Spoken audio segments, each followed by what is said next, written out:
नमस्कार दोस्तों, स्वागत है एक बार फिर से आज दिन भर की फटाफट खबरों में। आपको बता दें कि आज भारत में कोरोना वायरस मरीजों की संख्या बढ़कर 7,19,600 के पार निकल गई। उधर सीबीएसई स्टूडेंट्स के लिए बड़ी राहत, 30% कम हुआ 9 से 12वीं कक्षा का सिलेबस। वहीं अपने घर के सामने की सड़क का अब करा सकते हैं बीमा, टूटने पर मरम्मत का मुआवजा देगी इंश्योरेंस कंपनी। वहीं अब बुनकरों को भी हर साल मिलेंगे नकद रुपए, सरकार की नई योजना। वहीं चाइना के बहिष्कार को लेकर कैट ने लिया बड़ा फैसला, जूम ऐप के चीन से कनेक्शन की वजह से बंद किया यूज। वहीं एलआईसी पॉलिसी में 150 रुपए खर्च कर पाए 19 लाख रुपए, जरूरत पड़ने पर कभी भी पैसे मिलेंगे वापस। वहीं सीएम योगी के कड़े निर्देश के बाद यूपी के कई शहरों में ऑपरेशन क्लीन शुरू, अपराधियों की ताबड़तोड़ गिरफ्तारियां। वहीं 15 जुलाई से देश में बिजनेस करना होगा आसान, शुरू हुई ये नई सुविधा। वहीं रेलवे की नई फैसिलिटी, जल्द यात्रियों को स्टेशन पर मिलेगी ये सुविधा, बिजली बचाने के लिए शुरू हुई सर्विस। वहीं अगली बड़ी खबर में गन्ना किसानों के 20,000 करोड़ बकाया भुगतान के लिए सरकार बढ़ा सकती है चीनी की कीमतें। और भी बड़ी खबरों को जानने के लिए वीडियो के एंड तक बने रहिए हमारे साथ। बस आपसे निवेदन है, कृपया वीडियो को लाइक कर दें, चैनल को सब्सक्राइब कर लें और घंटी बटन जरूर दबा दें। दरअसल दोस्तों, आपको बता दें कि आज भारत में कोरोना वायरस मरीजों की संख्या बढ़कर 7,19,665 हो गई, जिसमें से 20,160 मरीजों ने दम तोड़ दिया। और अच्छी बात यह है कि 4,39,947 मरीज बिल्कुल ठीक हो गए। वह अगली बड़ी खबर, सीबीएसई स्टूडेंट्स के लिए बड़ी राहत, 30% कम हुआ 9 से 12वीं कक्षा का सिलेबस। दरअसल दोस्तों, आपको बता दें कि कोरोना संक्रमण की वजह से घरों में रहकर ही पढ़ाई कर रहे 10वीं और 12वीं के स्टूडेंट्स के लिए बड़ी राहत की खबर है। सीबीएसई ने इन क्लास के पाठ्यक्रम में कटौती करने का फैसला किया है। बोर्ड ने 9वीं से 12वीं कक्षा तक के सिलेबस में 30% तक की कटौती का ऐलान कर दिया। केंद्रीय शिक्षा एवं माध्यमिक बोर्ड यानी सीबीएसई ने स्कूल नहीं खुलने के कारण बच्चों की पढ़ाई ठीक से नहीं होने को देखते हुए यह बड़ा फैसला लिया है। केंद्रीय मानव संसाधन विकास मंत्री रमेश पोखरियाल निशंक ने सिलेबस कम होने की घोषणा की है। उन्होंने ट्वीट कर कहा कि सीबीएसई ने कोरोना वायरस लॉकडाउन के दौरान शैक्षणिक नुकसान को ध्यान में रखते हुए कक्षा 9 से 12 के लिए 30% तक सिलेबस कम कर दिया है। वह अगली बड़ी खबर, अपने घर के सामने की सड़क का अब करा सकते हैं बीमा, टूटने पर मरम्मत का मुआवजा देगी इंश्योरेंस कंपनी। दरअसल दोस्तों, आपको बता दें कि अगर आपके पास कार है तो आप उसका इंश्योरेंस जरूर कराते होंगे, ताकि किसी भी तरह के नुकसान की भरपाई आसानी से की जा सके। इसके लिए आप इंश्योरेंस कंपनी को भारी भरकम प्रीमियम भी चुकाते हैं। आपको बता दें कि अब किसी भी तरह की प्राकृतिक आपदा में सड़क को होने वाला नुकसान इंश्योरेंस पॉलिसी के तहत कवर होगा। यही नहीं, दंगा फसाद या फिर उपद्रव में सड़क को होने वाले नुकसान को ठीक कराने का मुआवजा भी इंश्योरेंस कंपनी को देना होगा। वह अगली बड़ी खबर, गन्ना किसानों के 20,000 करोड़ रुपए बकाये के भुगतान के लिए सरकार बढ़ा सकती है चीनी की कीमतें। दरअसल दोस्तों, आपको बता दें कि गन्ना किसानों को राहत देने के लिए सरकार जल्द ही चीनी का एमएसपी यानी मिनिमम सेलिंग प्राइस बढ़ा सकती है। मीडिया रिपोर्ट्स के मुताबिक इस पर बनी सचिवों की कमेटी ने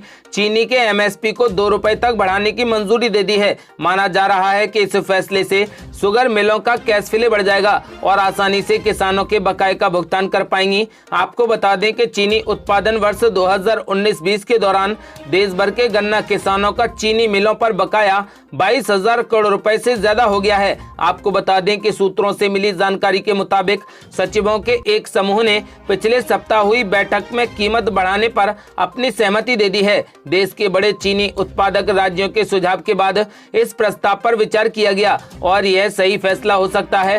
साथ ही इस फैसले पर नीति आयोग ने सहमति दे दी है। सरकारी अधिकारियों का कहना है कि इस फैसले से सीधे किसानों को मदद मिले, ऐसे कदम उठाए जाएंगे। वह अगली बड़ी खबर, अब आरोग्य संजीवनी पॉलिसी में मिलेगा 5 लाख रुपए से ज्यादा का कवर, इरडा ने फिर से लॉन्च करने का दिया निर्देश। दरअसल दोस्तों, आपको बता दें कि भारतीय बीमा नियामक व विकास प्राधिकरण ने फैसला किया है कि आरोग्य संजीवनी पॉलिसी के तहत अब 5 लाख रुपए से ज्यादा का कवर भी मिलेगा। आपको बता दें कि अब तक इसमें अधिकतम बीमा राशि 5 लाख रुपए थी। आरोग्य संजीवनी पॉलिसी के तहत अस्पताल में भर्ती होने का खर्च, कम सीमा के साथ मोतियाबिंद जैसे खर्च, दांतों का इलाज, बीमारी या फिर दुर्घटना के कारण जरूरी प्लास्टिक सर्जरी, सभी प्रकार के डे केयर इलाज, एम्बुलेंस खर्च शामिल हैं। आपको बता दें कि आयुष के तहत इलाज के लिए अस्पताल में भर्ती के खर्च, अस्पताल में भर्ती होने से 30 दिन पहले तक का खर्च और अस्पताल से छुट्टी के बाद 60 दिन तक के खर्चे को भी कवर किया जाएगा। एडा ने कहा कि कोई भी क्लेम नहीं किए जाने पर हर साल के लिए बीमा राशि यानी बोनस को छोड़कर 5% बढ़ाया जाएगा। बिना ब्रेक के पॉलिसी का नवीनीकरण होगा। वह अगली बड़ी खबर, अब बुनकरों को भी हर साल मिलेंगे नकद रुपए, सरकार की नई योजना। दरअसल दोस्तों आपको बता दें कि किसानों की तर्ज पर बुनकरों को भी हर साल आर्थिक मदद दी जाएगी। तमिलनाडु सरकार ने राज्य के बुनकरों के खाते में हर साल 2-2 हजार रुपए ट्रांसफर करने का ऐलान किया है। इसके लिए सरकार ने बुनकरों के लिए एक योजना नेकर सम्मान योजना शुरू की है। आपको बता दें कि नेकर सम्मान योजना के पहले चरण में राज्य के 19,744 बुनकरों के खाते में पैसे ट्रांसफर किए जाएंगे। बाकी बुनकरों को अगले चरण में शामिल किया जाएगा। कर्नाटक के मुख्यमंत्री BS येदियुरप्पा ने बेंगलुरु में इस सम्मान योजना को लॉन्च कर दिया। आपको बता दें कि योजना की लॉन्चिंग पर मुख्यमंत्री ने कहा कि इस योजना पर 10.96 करोड़ रुपए का खर्च आएगा। वह अगली बड़ी खबर, चाइना के बहिष्कार को लेकर कैट ने लिया बड़ा फैसला। जूम ऐप के चीन से कनेक्शन की वजह से बंद किया यूज। दरअसल दोस्तों आपको बता दें कि गलवान घाटी में हिंसक झड़प के बाद भारत और चीन के बीच टेंशन की स्थिति पैदा हो गई थी। अब चीन के खिलाफ भारत में बहिष्कार की मुहिम तेज हो गई। इस मुहिम के तहत confederation of all India traders यानी कैट ने घोषणा की है कि वे जूम वीडियो कॉन्फ्रेंसिंग एप्लीकेशन का प्रयोग नहीं करेंगे। हालांकि जूम ऐप अमेरिका से संचालित होता है, लेकिन कैट का कहना है कि इसका चीन से भी कनेक्शन है। बता दें कि कैट भारत के 7 करोड़ ट्रेडर्स का प्रतिनिधित्व करने वाली संस्था है।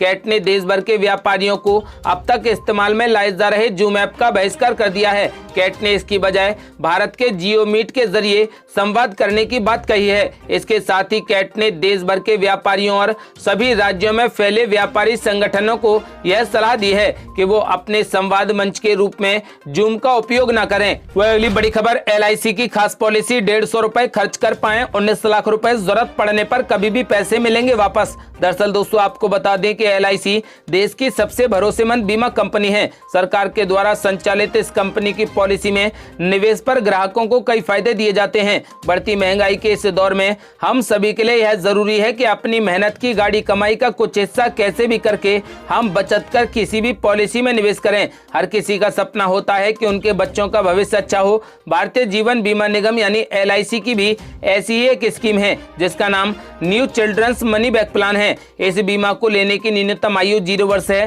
बीमा लेने की अधिकतम आयु 12 वर्ष है। न्यूनतम बीमा राशि 10,000 रुपए है और अधिकतम बीमा राशि की कोई भी सीमा नहीं है।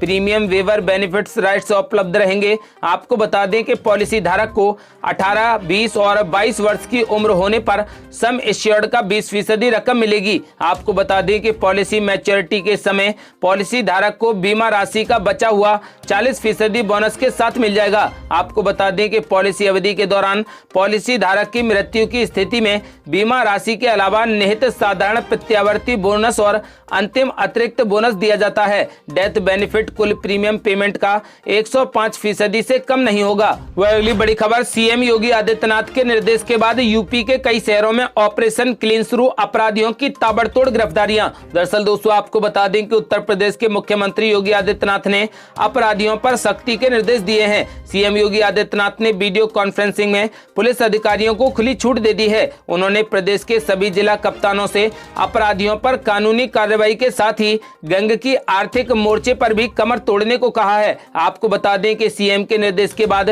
कई शहरों में पुलिस का ऑपरेशन क्लीन शुरू हो गया है। इसके तहत कई शातिर अपराधी एनकाउंटर के बाद गिरफ्तार किए गए हैं। आपको बता दें कि अभियान के तहत पिछले कुछ दिनों में 88 अपराधियों पर राष्ट्रीय सुरक्षा कानून यानी NSA के तहत कार्रवाई की गई और गैंगस्टर कानून से जुड़े विवादों में 26 करोड़ रुपए की संपत्ति जब्त भी की गई है। उत्तर प्रदेश के गृह विभाग के अपर मुख्य सचिव अवनीश कुमार अवस्थी ने बताया कि राज्य सरकार पूरे प्रदेश में अपराधियों के खिलाफ अभियान चला रही है। इसके तहत पिछले एक हफ्ते के दौरान 67 मामलों में 88 व्यक्तियों पर रासुका की तामील की गई है। वह अगली बड़ी खबर, रेलवे की नई फैसिलिटी, जल्द यात्रियों को स्टेशन पर मिलेगी ये सुविधा, बिजली बचाने के लिए शुरू हुई सर्विस। दरअसल दोस्तों आपको बता दें कि भारतीय रेलवे अपनी सुविधाओं को बेहतर करने के लिए कई तरह से प्रयास प्रयास कर रहा है। अब रेलवे ने बिजली बचाने को लेकर एक नई तकनीक निकाली है। अभी पायलट प्रोजेक्ट के तहत कुछ पश्चिम मध्य रेलवे स्टेशनों पर बिजली बचाने के लिए इस तकनीक का इस्तेमाल शुरू किया गया है। आपको बता दें कि इस सर्विस ने सबका मन मोह लिया है। मध्य प्रदेश के जबलपुर रेलवे स्टेशन पर प्लेटफॉर्म पर कुछ इस तरह से व्यवस्था की गई है कि जैसे ही ट्रेन प्लेटफॉर्म पर आती है वहां पर लाइटें जल जाती हैं और जैसे ही ट्रेन प्लेटफॉर्म से निकलती है वहां की लाइटें बंद हो जाती हैं। रेलवे स्टेशन पर अमूमन 30% लाइटें जलती रहती हैं। जैसे ही ट्रेन आती है तो सारी यानी 100% लाइटें जल जाती हैं। आपको बता दें कि जैसे ही ट्रेन स्टेशन से निकलती है वैसे ही 70% लाइटें बंद हो जाती है। हर वक्त स्टेशन पर सिर्फ 30% लाइटें ही जली रहेंगी। आपको बता दें कि अब तक रेलवे स्टेशन पर सारी लाइटें जलती रहती थीं, लेकिन अब इस नई व्यवस्था से काफी लाइट बच रही है।